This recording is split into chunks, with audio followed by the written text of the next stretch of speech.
Most students think college preparation starts in class 11, but the truth is it starts much earlier and not in the way you think. I, Niharika Sondhi, founder and director of EdNet Consultants and EdNet School of Art and Design.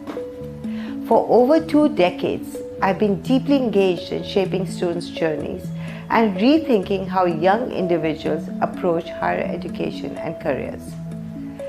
At EdNet Consultants, my work focuses on global university admissions and strategic career guidance, helping students find clarity, direction, and the right fit institutions across the world. At EdNet School of Art and Design, my focus shifts to nurturing creativity, building strong portfolios, mentoring students in design thinking, and preparing them for some of the most competitive art and design programs globally. So what started in 2000 as a vision to offer honest, personalized guidance has today evolved into creating ecosystems where students are not just prepared for admissions, but for life beyond it. At the heart of everything, I do a simple belief. Every student has the potential, but with the right kind of mentoring, they can build a path that is both meaningful as well as future ready.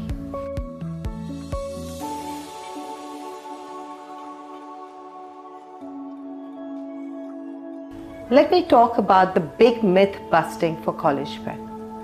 What colleges are really looking for? So let me start by addressing some of the biggest misconceptions I see every single day. The first, marks alone are not enough. Yes, academics matter. That is the first thing that the universities look into. But today, almost every applicant to top universities have got strong grades.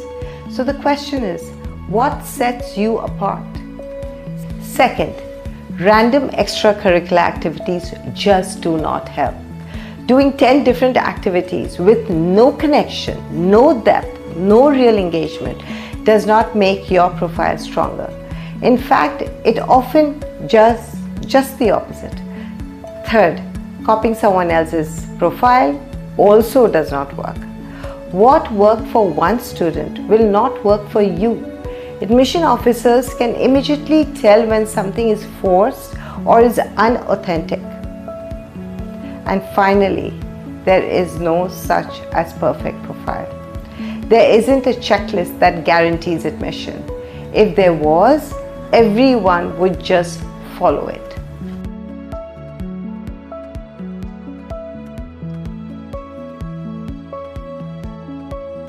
So what are colleges really looking for? They're looking for depth.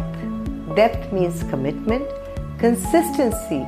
It means that you have spent time exploring something you genuinely cared about. So it's not about how many things you've done, it's about how deeply you've been engaged with even a fewer activities. Have you taken initiatives? Have you built something? Have you created an impact, even at a small level? Have you grown over time, nurtured over time? And that's what stands out. Because at the end of the day, colleges are not admitting a list of activities. They are admitting a person with curiosity, clarity, and a sense of direction.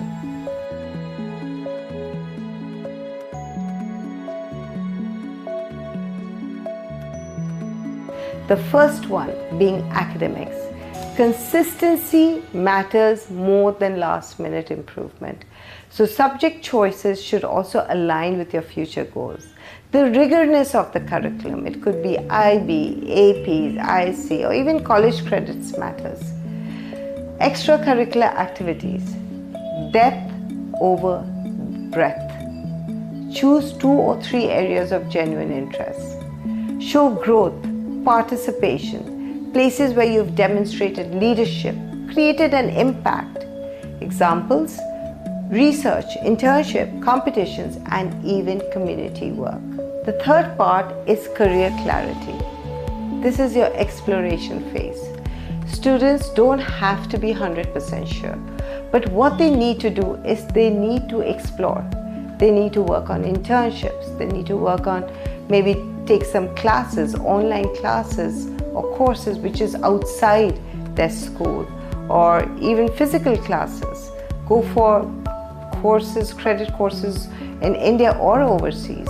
Shadow professionals, go to YouTube, read, learn about it. So what I'm trying to say is that curiosity is more important than certainty. So career clarity leading to the exploration phase. One of the biggest pressures that students face today is this idea that they need to have everything figured out so early in their lives. Let me say this very clearly. You do not need to be 100% sure of your career path. In fact, most students aren't, and that's completely okay. What really matters is not certainty, but exploration. This is the phase where students should be asking important questions, trying different things, and understanding what excites them and what doesn't. So what does exploration actually look like? It could be something as simple as doing a short internship, even a week or two, or just observing an organization, just to understand how a field works in the real world. It could be taking online courses, as I said, to test your interest, whether it could be psychology, business, design, data sciences, engineering, and I can go on and on and on. It could be shadowing a professional, observing their day-to-day activities, asking important relevant questions, and getting a real sense of what that career actually involves. Because very often what we think a career is and what it actually is are completely two different things. And this process is important, not just to discover what you like, but equally to eliminate what you don't like. That clarity is powerful. So, instead of asking the students, what do you want to become? We should be asking those questions. What are you curious about enough to explore right now? Because in today's world, curiosity will take you much further than forced certainty ever can. So we're going to talk about the fourth pillar.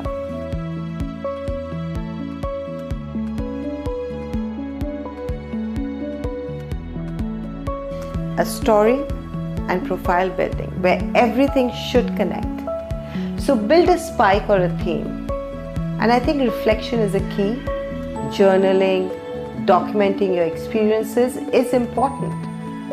So once students start exploring their interest, the next step is bringing it all together in a meaningful story. Because at the end of the day, colleges don't see your marks or your activities only.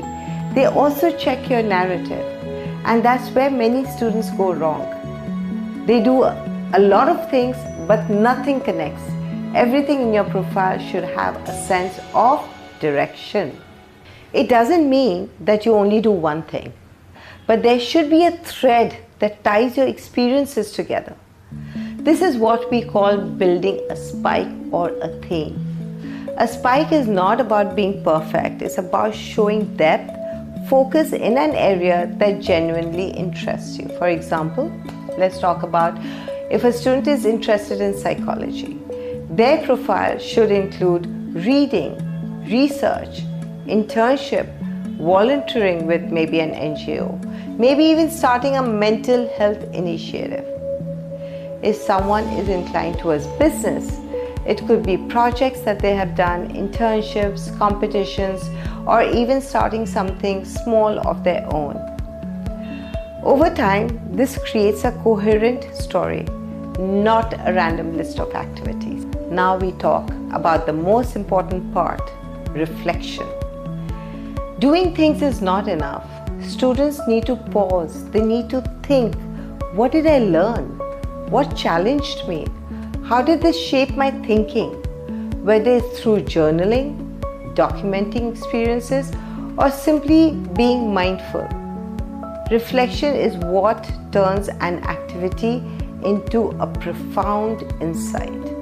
And that insight is what comes through in the essays that you write, the interviews that you conduct, and the conversations that you have. Because ultimately, colleges are not just evaluating what you did. They are trying to understand what you are becoming.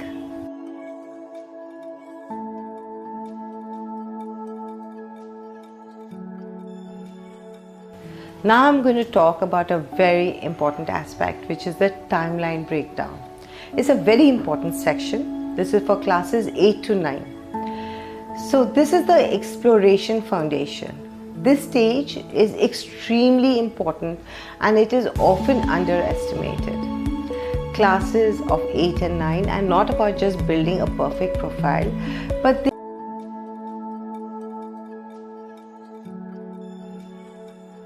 Now I'm going to talk about a very important aspect, which is the timeline breakdown. It's a very important section. This is for classes 8 to 9. So this is the exploration foundation. This stage is extremely important and it is often underestimated. Classes of 8 and 9 are not about just building a perfect profile, but they are about discovering themselves, introspecting. This is the time to explore freely without pressure.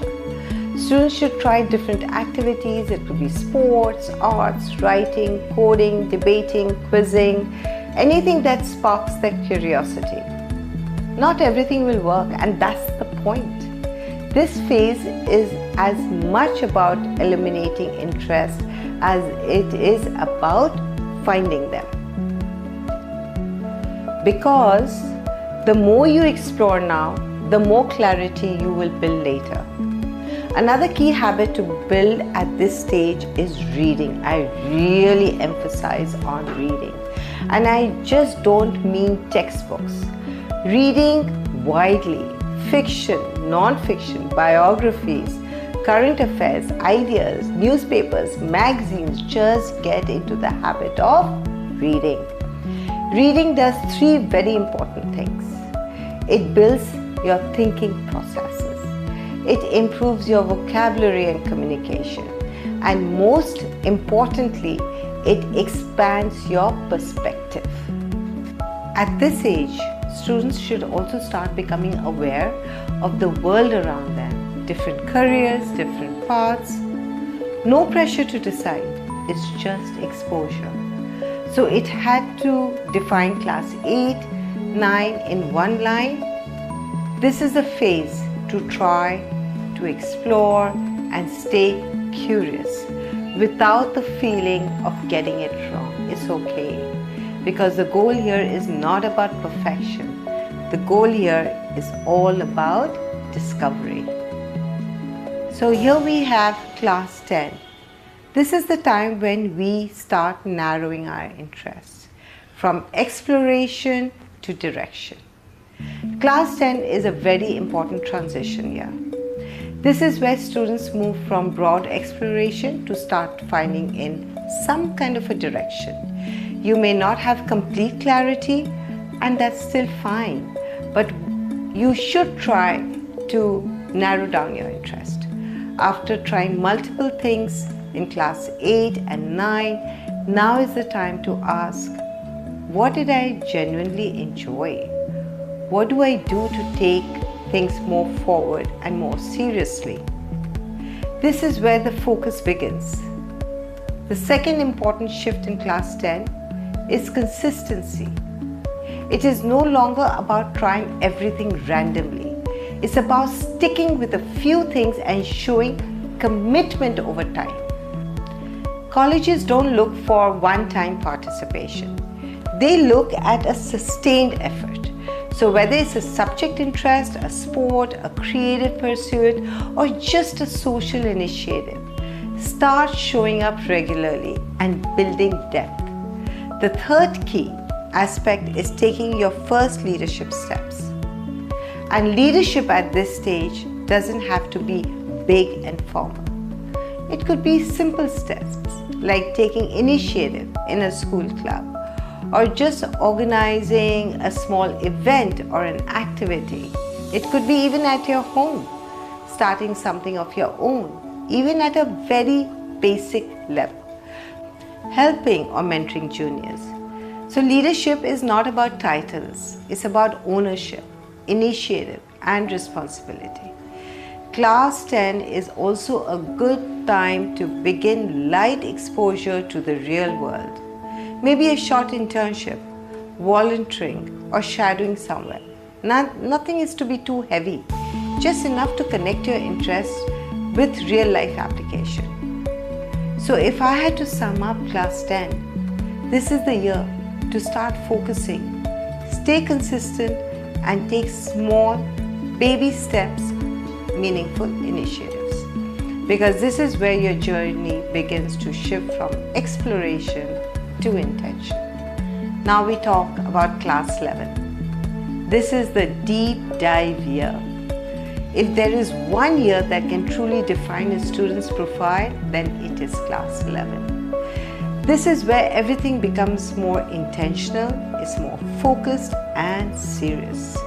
By now, students should have got some kind of a sense of direction, not perfect clarity, but a few areas of genuine interest. And this is the year to go deep. Not try more things, but build depth in what you have already done or chosen, such as taking advanced courses in your area of interest, working on independent projects, participating in competitions, or creating something of your own. Because this is where your spike really starts to form. The second key focus is real world exposure. This is the time to explore a longer internship experience, research opportunities, working with mentors or organizations, and these don't have to be with big brands or big experiences. Even a small internship where you learn something real can add immense value. So what matters is, what did you do? What did you learn? How did it shape your thinking? This is also the ideal time to start building intellectual depth. Reading more deeply in your field, asking better questions, engaging with ideas. This is what separates a strong applicant from an average one. The third most important component is standardized test preparation. Whether it is SAT, ACT, or other exams. Class 11 is the time to start early and prepare strategically.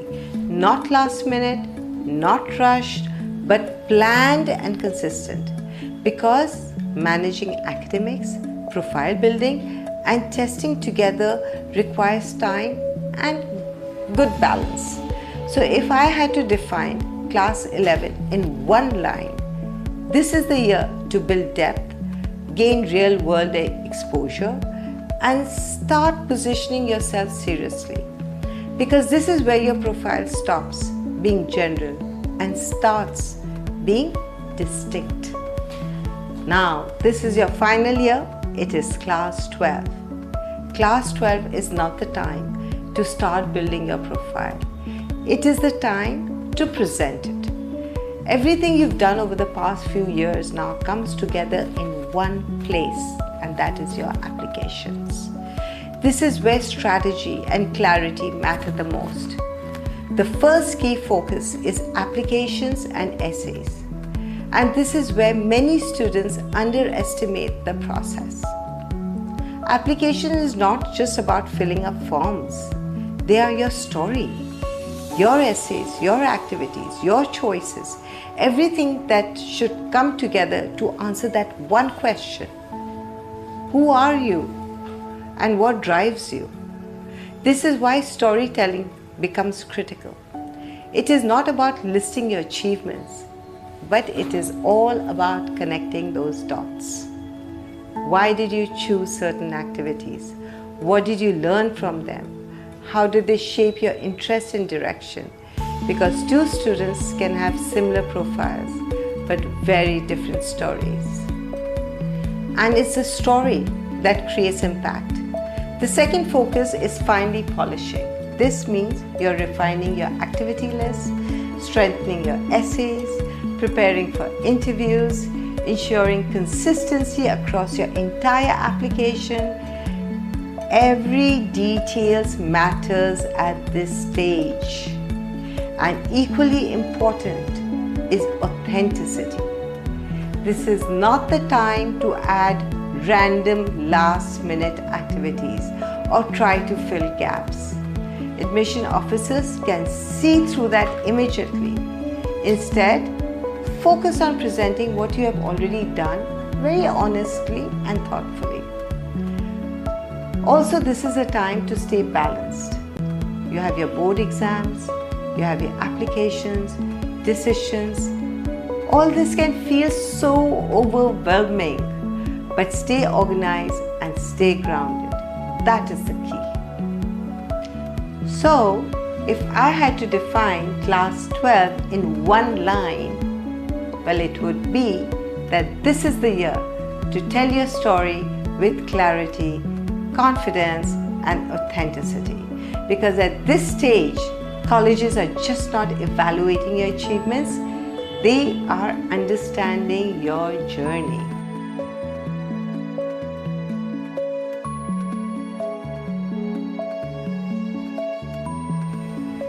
I would like to now talk about the common mistakes which usually students make and which should be avoided. Doing activities just for certificates, starting too late, ignoring essays and storytelling, following your peer pressure or your trends and saying, oh, this student is doing things this way and this is what the parents are advising. Don't go through that. Overloading without any direction. Over the years, I have seen some very common patterns, and I can talk to you through my own experience that don't do this. And often it's not the lack of effort that holds the student back, but it is the misdirected effort. So let's talk about what to avoid. First, doing activities just for certificates. Many students focus on collecting certificates rather than building their real experiences or finding out what their true calling is. But colleges can easily tell the difference between a participation and an engagement. A long list of certificates without any depth or reflection adds little or no value. So what matters is, what did you actually do? What did you actually learn? And how can you contribute? Second, starting too late. Students often wait till class 11 or even class 12 to start building on their portfolio. By then, there is very little time to explore, grow, or show that interest, intent, and consistency. Profile building is not about last-minute activity. It's a process that evolves over time. Starting early, giving yourself some space to even make mistakes and learn and build something meaningful. Third, ignoring essays and storytelling. Many students focus so much on building their profile that they forget how to present it. A strong profile without a clear story can lose its impact. Essays are just not a writing task. They are not testing your grammar or writing skills, but they want to see or hear your voice. This is where colleges understand your thinking, your journey, and your personality. Fourth, following peer pressure or trends. I'll do this because everyone else is doing it. This is what they have said. This is the checklist which has been given to them. Why are you not doing it? All that is just so irrelevant. This is one of the biggest traps, whether it's choosing subjects, activities, or even a career path. Decisions driven by comparisons rarely lead to a strong outcome. Colleges are not looking for similar profiles. They are looking for original, authentic individuals. Overloading without direction. Doing too many things at once without a clear purpose often leads to a burnout and confusion. Students end up getting stretched, they're exhausted, it impacts their mental health, and they're still unclear about their interest. More is not better. Better is better. A few well-chosen, deeply pursued activities still always stand out more than a scattered list. So if I had to summarize this section, avoid chasing quantity, trends and shortcuts. Instead, focus on depth, consistency, because in the end, a strong profile is not built by doing more. It's built by doing the right things in the right way over time.